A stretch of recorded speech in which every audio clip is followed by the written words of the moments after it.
এটা লেখা আছে 900 মিলি আছে। কত হলো এটা করতে নিয়ে আসলে কত হলো ভাই? 900 মিলিমিটার আপনি গায়ে লিখছেন, ওজন করে আমরা পেলাম 810 820 মিলিমিটার। ভাই ব্যাপারটা কেমন? না, এটা এখন বোতলটা তো আমি নিজেই বানাই না। তেল নিয়ে কি পরিমাণ কারসাজি হচ্ছে সেটি আপনাদেরকে একেবারে হাতে নাতে দেখাতে চাই। চট্টগ্রামের বাহার সিগন্যাল এলাকায় ভোক্তা অধিকারের একটি অভিযান চলছে।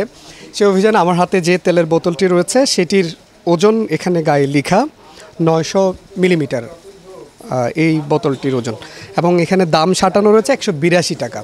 স্বাভাবিকভাবে যেই সয়াবিন তেলগুলো দেশের বাজারে বিক্রি হচ্ছে সেটির সরকার নির্ধারিত দাম হচ্ছে 175 টাকা, এবং এখানে সেটির 1 লিটারের দাম এখানে 900 মিলিলিটার তারা বিক্রি করছে 182 টাকা। এবং ভোক্তা অধিকারের অভিযানে তারা যেটি দেখতে পেয়েছেন এটি পরিমাপ করে দেখা যাচ্ছে গায়ে লেখা আছে 900 মিলিমিটার, কিন্তু এখানে আদতে রয়েছে 800 থেকে 840, সর্বোচ্চ 850 মিলিলিটার সয়াবিন তেল রয়েছে এই 900 মিলিলিটার যেটা তারা লিখেছিল সেখানে।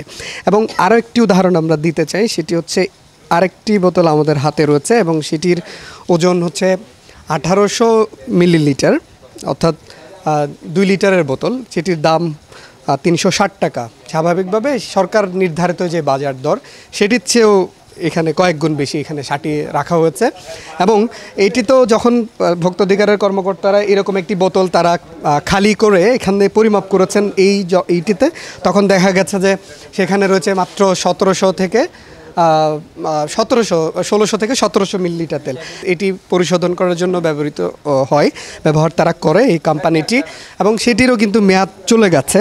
এবং আমরা দেখাতে চাই 12/6/2024 এটির মেয়াদ চলে গেছে, এবং সেটি ব্যবহার করে তারা এই পুরো কারখানাটি আসলে পরিচালনা করছেন।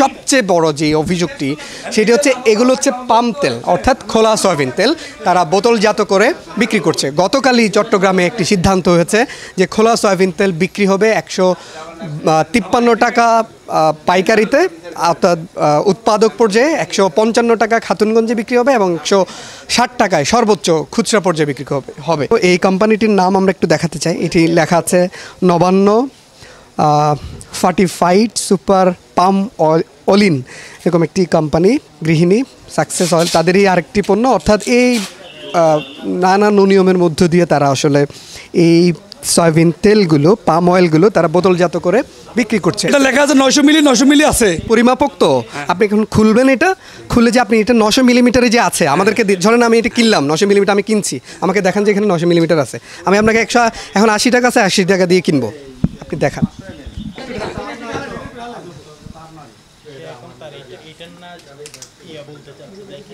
হ্যাঁ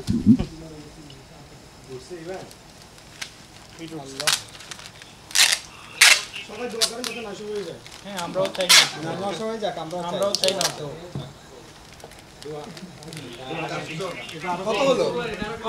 এটা করতে নিয়ে আসলে কত হলো? আপনি একটা নিয়ে আসেন, আপনি তো বিষয়টাকে পুরোই কমিটি বানাই ফেলছেন, কি মনে করেন এটা কি বাজারের জন্য প্রস্তুত? যেটা আমরা সেটা থেকে নিয়ে আসবো। আপনি বাজারে দেওয়ার জন্য রেখেছেন, ওইখান থেকেই নেবেন। আপনি প্রত্যেক বিষয় অস্বীকার করছেন কেন? আপনার পছন্দ মতো আপনি বেছে নেন। ভাই 900 মিলিমিটার আপনি গায়ে লিখছেন, ওজন করে আমরা পেলাম 810 820 মিলিমিটার। ভাই ব্যাপারটা কেমন? না, এটা এখন বোতলটা তো আমি নিজেই বানাই না। এটা আমি একটা পার্টি থেকে কিনে নিয়ে আসি, থার্ড পার্টি এক সময় এক ধরনের বোতল দিচ্ছে। হয়তো এখন যে বোতলগুলো দিচ্ছে এই বোতলগুলো ওজন কম, কিন্তু আমি যেটা দিই দেওয়ার চেষ্টা করি 900 মিলি লেখা থাকলে 900 মিলি দিই আমি সবসময়। আল্লাহ আপনাকে হিদায়ত দান করুক। এই ব্যাপারগুলো আসলে লাগাম টানা জরুরি। মানুষকে যদি সেই রমজান মাসে এই অস্থিরতাগুলো আসলে চলতে থাকে, মানুষ কীভাবে এই নিত্য প্রয়োজনীয় দ্রব্যগুলো কিনবে, বিশেষ করে এই সয়াবিন তেল কিনবে, এই কারসাজি বন্ধ করা দরকার। এবং অভিযান চলছে, ভোক্তা অধিকার আছে, জেলা প্রশাসন আছে, সরকারি সংস্থাগুলো কাজ করছে। আমরা আশা করব এই ধরনের যে অনিয়ম ব্যত্যয় এগুলো বন্ধ হবে এবং মানুষের যে দুর্ভোগ সেটি লাঘব হবে।